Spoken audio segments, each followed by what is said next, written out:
Go to the bus. Hey, Upa. All of us were confused like bus. Wait, oh, did you mean bus? He was later he registered that this guy meant that we should go back to the bus that we I liked it.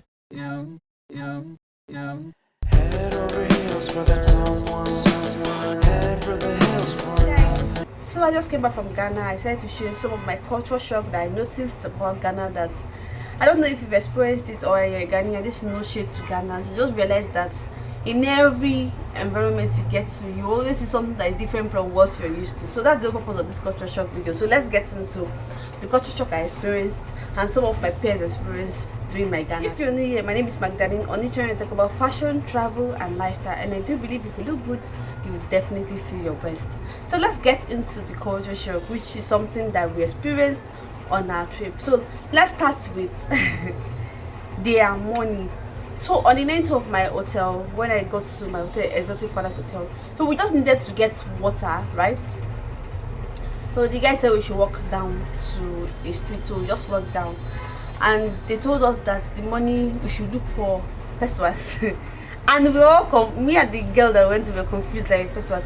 I can't really tell which is pesos between the money, because living in Nigeria, to me, the Nigerian income has to do with, we know that Ghana only spends cedis. Any other thing to us, we don't know what the other thing, we don't know they able to spend coins at the moment. So the coin was pesos. I had to look at it and read it. So I like big one Ghana cedi and pesos, and there's Ghana cedi, no, there's Ghana cedi coin. And it was so confusing, right? But the fact that that country still uses coins is something that the government of Nigeria have tried severally to reintroduce, but we Nigeria, we are stubborn-headed. We don't want that coins. So, but I was so surprised to realize that they still use coins, and it's okay. Another thing I noticed, which came a little bit like a culture shock for me, is the fact that we wanted to buy pure water. You know, I told you initially that we wanted to buy bags of pure water. First day I bought bottled water, thinking bottled water is inexpensive compared to the fact that this is Ghanaian city I'm spending. But we're like, let's even see their pure water. Let's buy pure water. We had this going to last us more for the number of days we're going to be there. So we opted for bag of pure water. So we're like, okay, we're going to buy one bag of pure water, which typically has 20 in it. So since we are two in the room, we share it 10 by 10. And I'm like, okay, we should not buy one bag, because one bag will be too much for the number of days we'll be spending 3 days in Ghana. And we also go outside, we will buy bottled water, so it's going to be normal. So we decided to buy that half bag, which supposedly has to be 10. That's what we know at the back of our head. But when we went to the lady and she told us the price and CDs, we got used to pesos and the fact that there are coins, and we gave her our money for the pure water. So we didn't even check. First, the pure water it has weight. That pure water looked like you're carrying it to your gym. So I had to give it to my roommate that has more body than I have. Saying, babe, you handle this because I cannot. So she carried half bag of pure water. The one that got to the room and we're like, let's split it. So she put us in the fridge because she wanted cold one, and I wanted lukewarm water because I was always cold. And I don't know, August in Ghana was cold anyway. So when she counted, she was like, they gave me 15. I said 15. I said yes. Like, so in Ghana, you put pure water, bag of pure water has 30 in it. That's surprising, you know. I wish ours was 30. Even as they asked the price, I wish they actually asked the number of pure water you find inside it. But anyway, that's how we noticed that pure water in Ghana, the bag of pure water has 30. Where ours in Nigeria has 20. This one is something that happened because of the period at which we had to visit the bridge. So we wanted to go to Labadi Beach, but we changed our mind. We were like, it is the regular. So we decided to go to this sun bath. I don't remember, one of the beach clubs in the beach club in Labadi Beach. So we opted for that instead of going to the regular beach. So anyway, when we went there, we were surprised to hear that they cannot play music because they're having a festival for the waters for like 1 month. So each beach area does 1 month of no playing of music in just to respect the river, whatever. It's just a ritual that they do. So we're like, how we slayed as Nigerians. We came to like enjoy the food and also want to have some fun, play music. They did not play music. They say they cannot play music because their own side of the beach, inclusive of Labadi beach, is having a kind of ritual, which was surprising. Like, I don't know whether we don't do such ritual in Nigeria, but if I'm wrong, let me know in the comment. But I've never heard where a beach will open but they will not play music, but they're doing a ritual for 1 whole month. 1 whole month. We're like, okay, we now, the next day we have to go to another beach, which they are done with their own ritual, and we have to play our own music ourselves. We're like, Ghana. Really, I've never heard of a beach where, like, I've never been to anywhere or any country in Africa where they don't play music because of something for the beach. But never can tell. But that's one culture shock that really shocked me today. But like, I was confused. But it's interesting because it is something that they had to do, and it's something they actually believe in. So we had to obey because we are foreigners. Imagine disobeying a rule because they said this is what you're supposed to do, and you don't want to know the consequences because you're another man's land, So please, we just obeyed. And so since I went to Ghana, I was like, what is the whole essence of going to Ghana? To see our brothers without actually eating their food. So I really wanted to try out their food. And I think I've noticed that some of their major food that we had of, especially banku and kenke, they have maize embedded in it. In short, when I went to one store and I wanted to buy shito spice to bring to my colleagues, I'm like, okay, I bought shito spice for you guys to just try out. I noticed that they have kenke inside a kind of leaf that is part of what they sell. And that kenke, I wonder why everything surrounding the kenke is just everything. I wonder why they have to wrap it like that, and how long does it have to stay before it expires.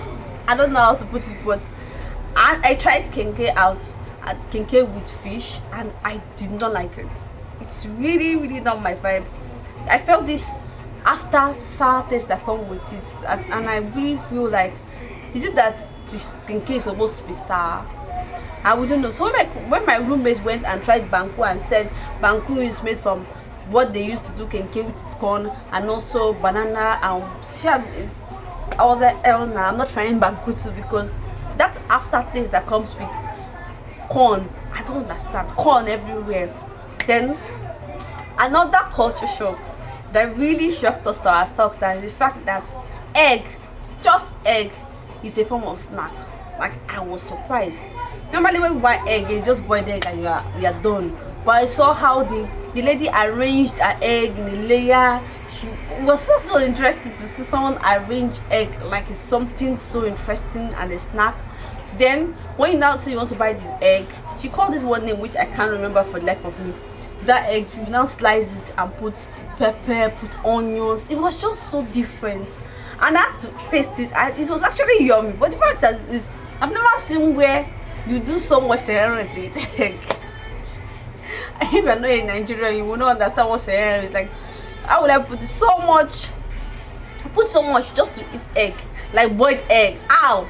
But the fact that the egg is made into some of snack and it's interesting and it's something that they sell, that people actually crave to buy. Like, all of us, our tourists, have to try it out because we've never seen egg made in such a way, and it was such an interesting sight to check, and also it was something interesting to taste. So I actually did like the egg what the food is. But if you're a Ghanaian watching this video, let me know what the name is in the comment. I've always known that when you're in Ghana, the pronunciations are totally different from our pronunciation of words, and it started at the border, right? So we had a crosser that was help our tour group to cross, and this guy, when we're done with our capturing and all that many things they have to do at the border, asking us questions where we live and all that, when they have finished documentation process and stamping our passports, next the guy said was, let's go to the bus. Hey, Upa.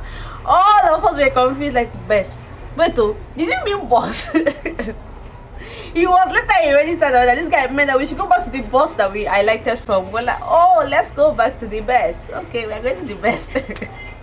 It was so interesting to hear the accent directly from someone when we're in Ghana. And the accent is just very, very interesting to hear. Like, they say their own English is better, but okay, really cares. But for we in Nigeria, we will get so confused. Like, we have to, hear the word in Ghanaian accent before we actually understand what you're talking about. But if you choose to hear what a Ghanaian is saying in Nigerian accent, I swear you will repeat yourself 50 times because we will not know what you're talking about. And Ghana is expensive. This pricey as very expensive. So I had to watch what I'm spending. And you know what is more painful for me as a Nigerian? I don't know whether Ghana is expensive for Ghanaians, but some of them say it's expensive for Ghanaians. But when I convert the money to Naira, it's like I want to sit down and eat a plate of food with 7,000 Naira. I don't understand. Even in Nigeria, I don't eat food. Like, I know food price have gone up and everything is high, but maximum 1,500, 2,000, but 7,000 for a plate of food in Naira. Please, that's a lot, right?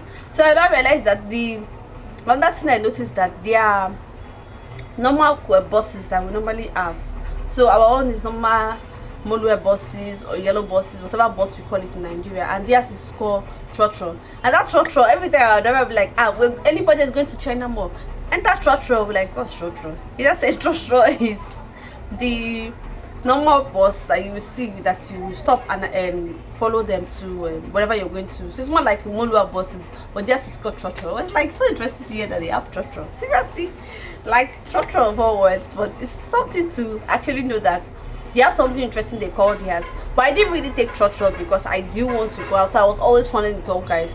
But most of my peers that went out on their own to China Mall, to Accra Mall on their own, they took Trotro, and it was interesting. But I think at one point they did carpooling. Instead of going through Trotro, they decided to go with normal taxi or cab, which to us we noticed it was expensive in Ghana cities. But when we do a carpool, we split the price and it was very, very easy to manage. So yeah, Ghana is an interesting place to be. Will I go again? I guess so, because to be a place to actually get to, I've not really got to experience entry Trotro, haggling with their maids or bus conductor. I've not really gotten to experience it. I was just doing the soft babe life all through, so I didn't really go to experience it. I never knew about Trotro until our driver said, if you are going, look at Trotro in case you want to go on your own. That's how I knew that theirs was called Trotro.